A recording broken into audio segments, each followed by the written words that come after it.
తెలంగాణలో double bedroom ఇళ్లపై ప్రభుత్వం కీలక నిర్ణయం తీసుకుంది. రాష్ట్రంలో అసంపూర్తిగా ఉన్న డబుల్ బెడ్రూమ్ ఇళ్లను మే నెల చివరి నాటికి లబ్ధిదారుల్ని గుర్తించి కేటాయించాలని రెవెన్యూ, గృహ నిర్మాణ శాఖ మంత్రి పొంగులేటి శ్రీనివాసరెడ్డి ఆదేశించారు. డబుల్ బెడ్రూమ్ ఇళ్ల నిర్మాణం ఏ స్థాయిలో ఉన్నా సరే లబ్ధిదారులకు కేటాయించాలన్నారు. అలాగే ముగింపు దశలో ఉన్న ఇళ్ల నిర్మాణ పనులు వేగవంతం చేసి పూర్తి చేయాలన్నారు.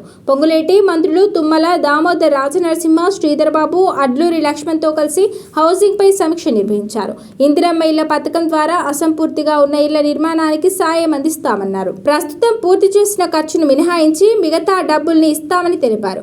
ఒకవేళ కాంట్రాక్టర్లు ఇల్లు పూర్తి చేయకపోతే లబ్ధిదారులు పూర్తి చేసుకోవాలని సూచించారు. వీరికి గ్రీన్ ఛానల్ ద్వారా నిధులు విడుదల చేస్తామని తెలిపారు. డబుల్ బెడ్రూమ్ ఇళ్లను ఎవరైనా అనర్హులు ఆక్రమిస్తే వెంటనే వారిని తప్పించి అర్హులకు కేటాయించాలని మంత్రి పొంగులేటి సూచించారు.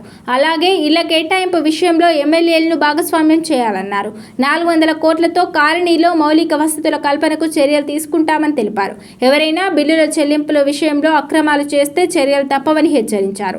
అధికారులు, ఉద్యోగుల్ని సస్పెండ్ చేయడంతో పాటుగా సర్వీస్ నుండి డిస్మిస్ చేసేందుకు వెనకాడబొమ్మని హెచ్చరించారు. కలెక్టర్లు అర్హులకు ఇళ్లను మంజూరు చేసే బాధ్యత తీసుకోవాలని సూచించారు. లబ్ధిదారులు దరఖాస్తు ఎప్పుడు చేశారో ముఖ్యం కాదని, అర్హులకు ఇల్లు అందించాలని సూచించారు మంత్రి.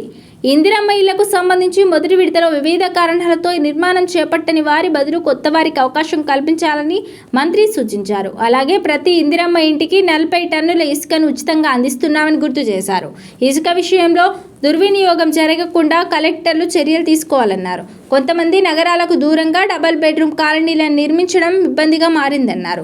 చాలా మంది లబ్ధిదారులు కేటాయించిన ఇళ్లలో ఉండడం లేదని, అలాంటి వారిని గుర్తించి వారికి సమీపంలోనే ఇళ్లను కేటాయించాలని సూచించారు.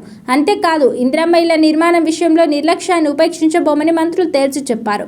అలాగే కలెక్టర్లు ప్రభుత్వ భూముల ఆక్రమణలను కట్టడి చేయాలని సూచించారు మంత్రి పొంగులేటి శ్రీనివాసరెడ్డి. రెవెన్యూ, అటవీ భూముల సరిహద్దు వివాదాలను శాశ్వతంగా పరిష్కరించాలి అన్నారు. 2 శాఖలు కలిపి సర్వే నిర్వహిస్తే వివాదాలకు ఛాన్స్ ఉండదన్నారు.